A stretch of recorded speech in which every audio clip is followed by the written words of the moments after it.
माननीय श्री सदानंद मोरेजी जे संत साहित्य अभ्यासक आहेत, गाढे अभ्यासक आहेत, संत साहित्य या विषयावर त्यांचं प्रभुत्व आहे।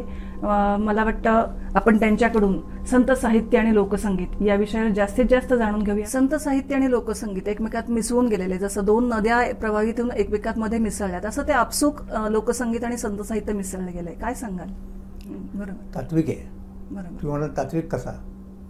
तर ज्ञानेश्वर महाराजांनी भगवद्गीतेवरती जे भाष्य केलं त्याला आपण ज्ञानेश्वरी म्हणतो। त्याच्यात त्यांनी एक गोष्ट अशी केली की त्यांच्या अगोदरच्या भाष्यकारांनी भगवद्गीतेमधला एक मुद्दा भर न देता सोडून दिला होता आणि तो मुद्दा लोकसंग्रह। तर लोकसंग्रह हा ज्ञानेश्वर महाराजांनी पहिल्यांदा भर दिलेला मुद्दा आहे आणि नंतर तो टिळकांनी दिला। संग्रह म्हणजे आपण जे काही करतो ते लोकांसाठी असतं, बरोबर, लोकांना बरोबर घेऊन जायचं असतं।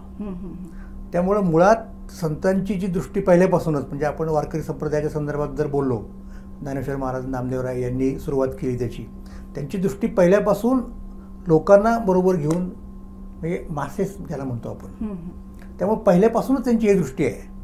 म्हणून जेव्हा सांगीतिक रचना केल्या, म्हणजे अभंग हे म्हणण्यासाठी आहे, तेव्हा ते सगळ्यांना मिळून म्हणता येईल अशा प्रकारच्या त्या रचना आहेत। म्हणजे त्याच्यामध्ये एक सामुदायिकता आहे।